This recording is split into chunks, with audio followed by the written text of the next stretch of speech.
If, like most people, you frequently have too much money at the end of the month, it's natural to consider acquiring a better job or starting a side hustle. That's not to say there's anything wrong with it. However, the true issue may not be how much you earn, but how much you spend. You may need to cut costs, possibly dramatically. How do you go about doing that? There are numerous ways to minimize costs and save money. All you have to do is know where to look. So let's get started. Number 10. Pay off your debts. This is a no-brainer if you want to cut costs and save money. Pay off your debts. This is especially true for credit card debt, which has substantially higher interest rates than traditional loans. Money spent on interest is money that cannot be spent on something else that you require or desire. It is paying for the convenience of getting something before you can afford it. The longer it takes to pay it off, the more expensive the item was in the first place. Depending on how much debt you have, there are numerous debt repayment alternatives. Refinancing debt at a reduced interest rate can help, but it still takes time to pay it off. If you can't refinance, compile a list of all your debts and rank them from highest to lowest interest rate. Then, pay off the debt with the highest interest rate first, followed by the next highest, and so on. Include debt payback in your monthly budget. Set a deadline for yourself to get out of debt, and do whatever it takes to meet it. Number 9. Freezing your credit cards. Credit cards are extremely convenient, which is also one of their disadvantages. It's so simple to buy something you shouldn't, but you believe you'll pay it off when your credit card bill arrives. This is how many people get into credit card debt. Even if your credit balance is nil, money spent on impulsive purchases is money you don't have for other critical purchases. So think about how you can make using your credit card less convenient. Keep it at home, rather than in your wallet or purse. You might think about freezing, literally freezing, your credit cards in a block of ice. You'll still have them if needed, but thawing them out will take time. And that time may let you reconsider whether the purchase is truly in your best interests. Number 8. Switch to cash only. If you're serious about dramatically reducing your expenses, commit to only spending cash. If not forever, then at least for the time being. This pushes you to account for every dollar you spend, and studies show that people are more economical when they use cash rather than credit cards. When you use cash, you cannot live beyond your means. To make things easier, have your regular important bills, mortgage/rent, utilities, and so on, paid through automated withdrawals. The remainder of your spending is restricted to the funds you have remaining. Number 7. Eat at home. You must eat. However, you are not required to eat out. We get it.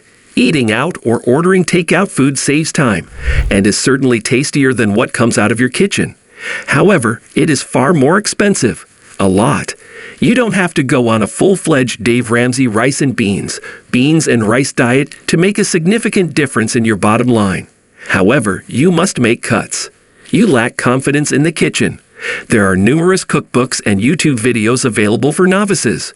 Cook extra portions of certain dishes you enjoy and freeze the rest for future meals. Purchase non-perishable products. Make use of grocery coupons. Instead of buying well-known brands, go for generic or store-brand canned products. Cutting back on coffee purchases can also help you save money. Number 6. Shop for cheaper insurance. How hard did you look for the best homeowners and auto insurance rates when you bought your home or car? Not at all. There is no better time than the present to go shopping. There are numerous insurance companies to choose from, and you may find that you can save money on vehicle insurance and house insurance by purchasing them separately or combining them with the same company. Most insurance providers provide a discount for combining. Raising your deductible. The amount you must pay before insurance can contribute to a claim. Might lower your monthly vehicle insurance prices. There are high-deductible health insurance plans that also have reduced rates, and these are especially suitable for people who rarely seek medical care and simply want to be protected in case of an emergency. Term life insurance, which expires after a specific length of time, has cheaper monthly rates than whole life insurance, which covers you for the rest of your life. Term policies can be designed to expire when you retire and your family no longer needs your income. Number 5. Consolidate debts. Unless you pay cash for everything, a wonderful goal that few attain. Debt is certainly a significant portion of your monthly expenses. Auto loans, credit card debt, and student debt all pile up. Each of those debts represents a unique expense, and each of them may have been the best deal you could have gotten at the time. But maybe you will perform better if you look at your debt as a whole. Debt consolidation is the process of combining various debts into a single monthly payment. It can be especially useful if you have a balance on one or more high-interest credit cards or student loans. A single loan with a reduced interest rate can lower your monthly costs while also paying off your obligations faster. A win-win situation as long as you make your monthly payments on time. Transferring your credit cards to a single low-interest card might also be beneficial, but you may only have 18 months to pay off those obligations before the interest rates rise. Number 4. Cheaper housing options. Because your home is a large expense, every attempt to save money must include housing. Although home ownership is hardwired into the American psyche as the correct way to live, it's worth wondering if it's right for you, or, at the very least, if it's right for you right now. Affordability is one of the benefits of renting. Not only will you pay less each month in rent than a mortgage, but you will also not be responsible for repairs, nor will you have to pay upfront financing charges or homeowner association dues. If you already rent, you might be able to save money by moving to a less costly neighborhood or into a smaller rental house or apartment. Getting a roommate is another common option. Rent for a 2-bedroom apartment isn't double that of a 1-bedroom, so having a roommate lowers your monthly expenses. Also, when it comes time to renew your lease, bargain.